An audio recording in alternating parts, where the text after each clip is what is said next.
I'm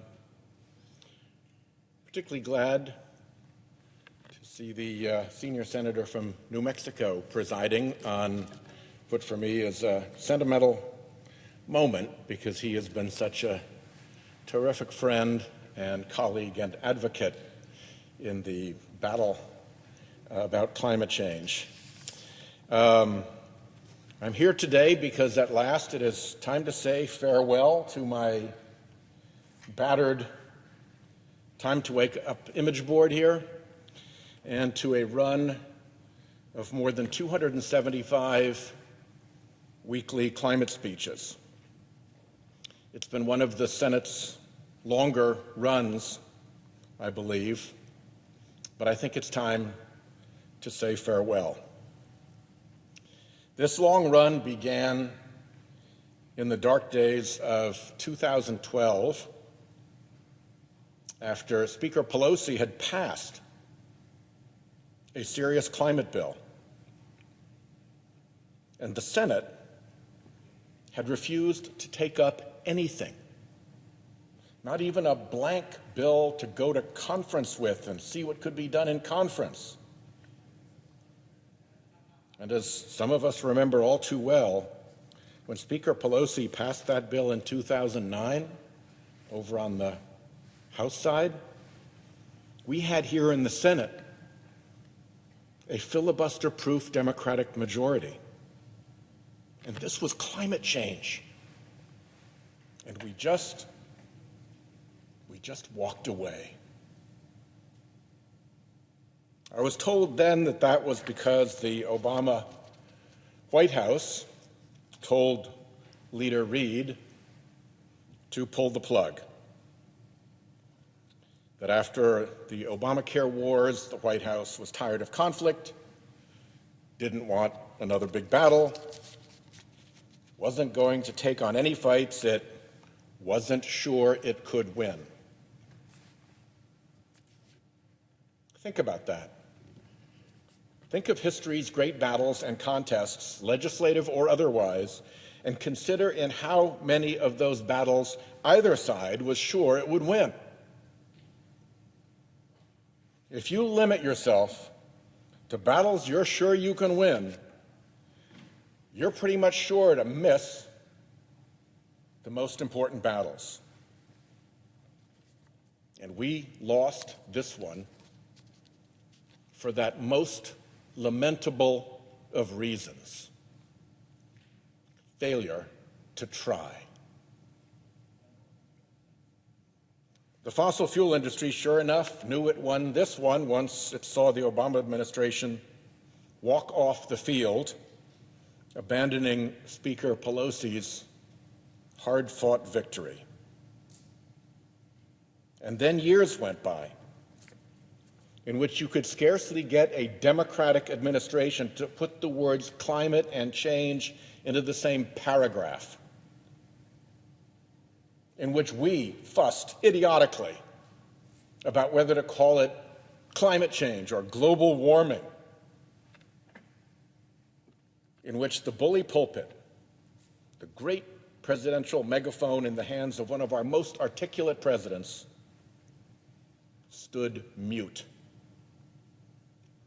We quavered about polling, showing climate as issue 8 or issue 10, ignoring that we had a say in that outcome when we wouldn't even use the phrase, let alone make the case. No wonder the public didn't see climate change as a priority. Those were, for me, dark, desolate days. So I made a commitment to speak about climate change every single week we were in session, no matter what. The kitchen was dark, the oven was cold, but maybe somehow one little pilot light clicking on every week would help. 6 years after the Waxman-Markey climate bill passed the House, the Obama EPA finalized its marquee climate regulation, which was quickly killed dead in the starting block by the 5 Republicans on the Supreme Court. The Clean Power Plan never even went into effect. It had no regulatory core or backstop that was indisputably within EPA's authority. So when the Clean Power Plan's novelties got smacked down, nothing was left. John Kerry, bless him, led us into the Paris Agreement. But it wasn't signed until the last year of 8 years of that administration. It being so late, the fossil fuel interests behind Trump hauled us right back out of it. So there we were, after 8 years in which Democrats sometimes controlled both houses of Congress as well as the White House, and we had at the end of the day no law, no regulation, no treaty. I'm hanging up the Time to Wake Up poster after more than 275 of these speeches because I am going to trust that we bring more spirit and determination to the climate crisis this time, as President Biden has promised that we will. His opening executive orders are a fine start.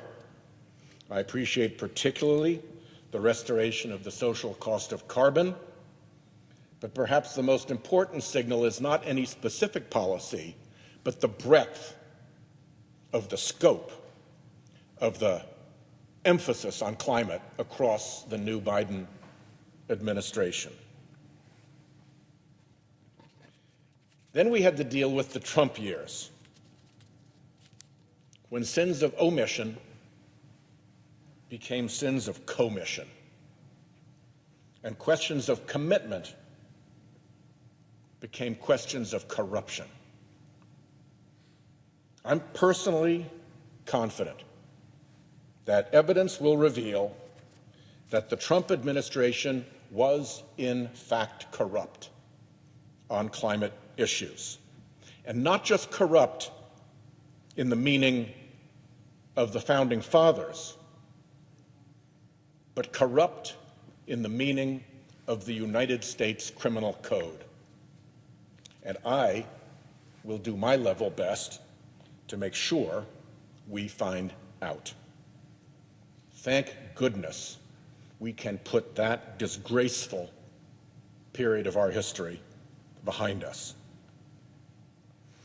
What did I learn along the way? I traveled to many of my Republican colleagues' home states on climate trips to help me understand the climate change problem there. There's no state whose big state universities deny climate change. Most all of them teach it. So I knew it wasn't lack of knowledge that was blocking progress. I learned that oceans are at the heart of the climate threat. First, they bear incontrovertible testimony to the dangers. Try arguing with thermometers that measure ocean warming. Try arguing with tide gauges that measure sea level rise. Try arguing with pH tests that school children can do that measure the acidification of our oceans. I learned that the oceans are suffering extraordinary injury from warming at the rate of multiple nuclear explosions per second and acidification at rates unprecedented in human existence, and from the fossil fuel industry's plastics contaminating our oceans. In every state I went to, there were businesses alarmed by climate change, whether it was wildfire or flooding or the loss of iconic views and species, upheaval of fisheries and growing conditions of crops, or business risk and recreation imperiled. I heard from Western fishermen about warming trout streams in a glacier national park with no glacier, and saw ancient Western forests dying by the square mile to the bark beetle. I heard from coastal states about new pests and poisonous algae and flooding risks and fisheries in upheaval. And the Great Lakes, I heard, face similar threats as the ocean coasts. I heard in the presiding officer's state of Nordic ski trails made mud because you can't do artificial snow like on ski slopes.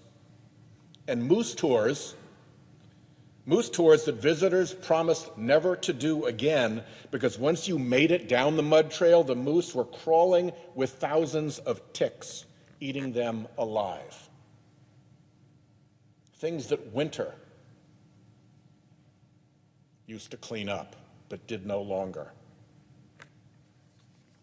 One day I wept in National Airport, sitting at one of those little round linoleum-topped food tables, reading Pope Francis's new encyclical, Laudato Si, on care for our common home. Climate effects were everywhere. That wasn't the problem.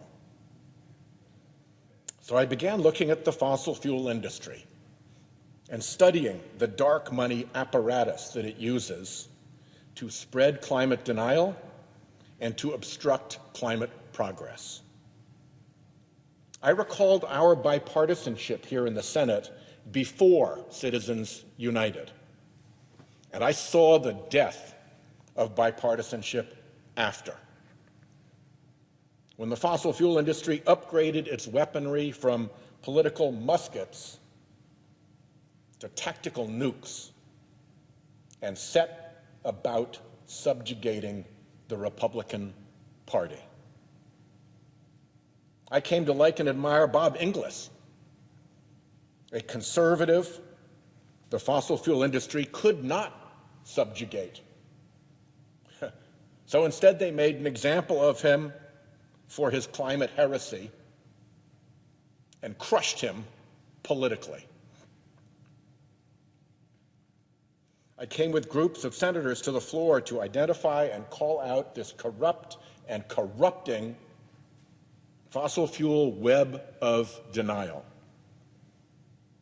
I came to know and admire the tough band of investigators, writers, and academic researchers who examine and document this corrupt apparatus.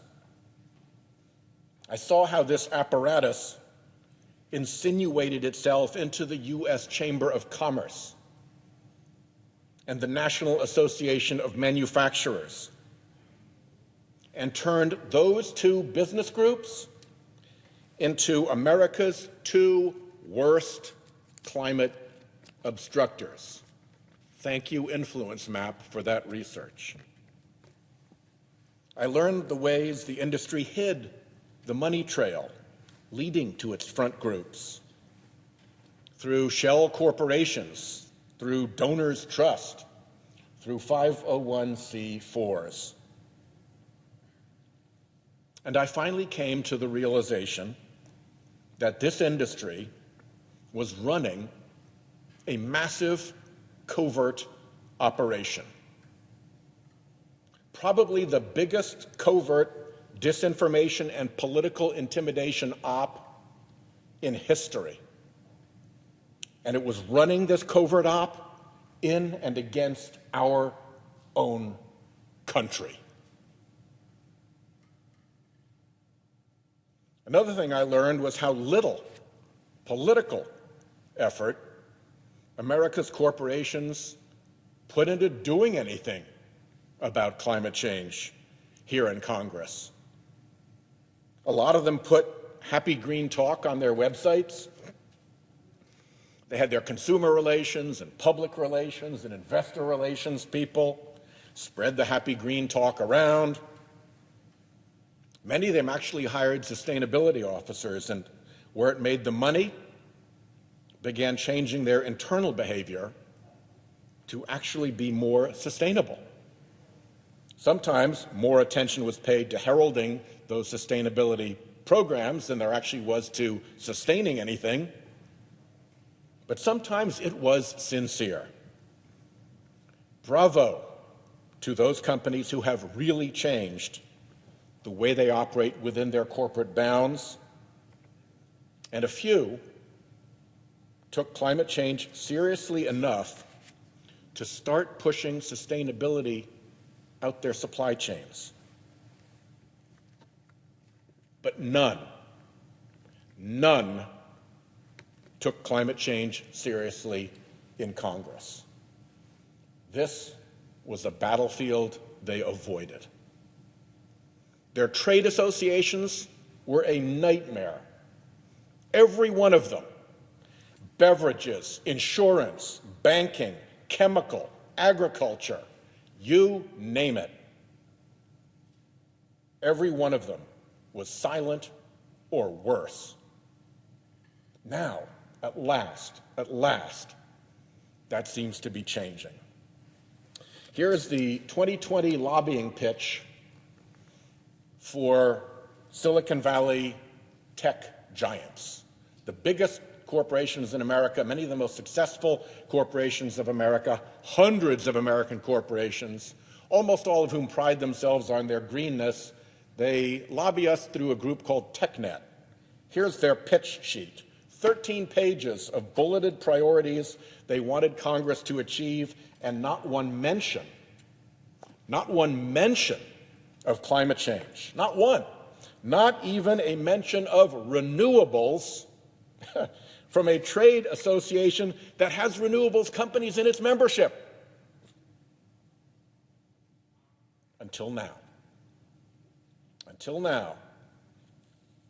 I was just notified that TechNet has noticed this omission in its document and that it intends to rectify the error.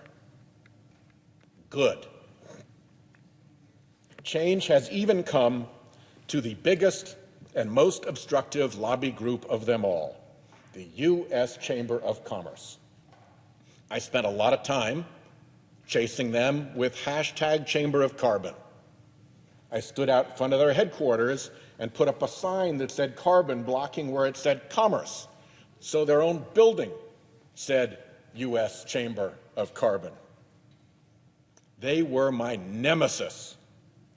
Hostile to climate action in the legislative branch, hostile to climate action in the executive branch and regulatory agencies, hostile to climate action in the judiciary, in cases that were being brought about climate.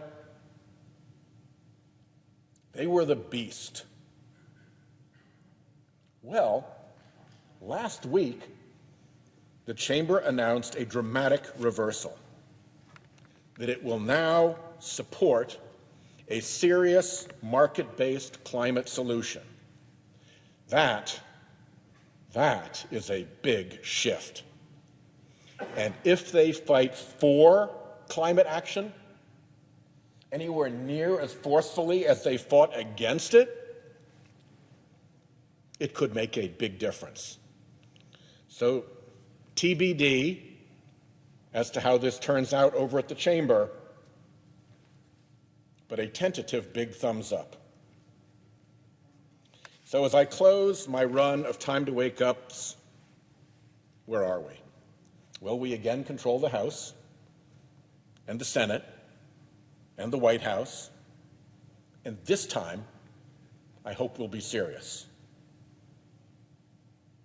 Senator Markey has joined me, and I mentioned earlier in the speech Nancy Pelosi championing an actual serious climate bill through the House and lamented the Senate's failure to do one damn thing once we had that House bill over here to act on.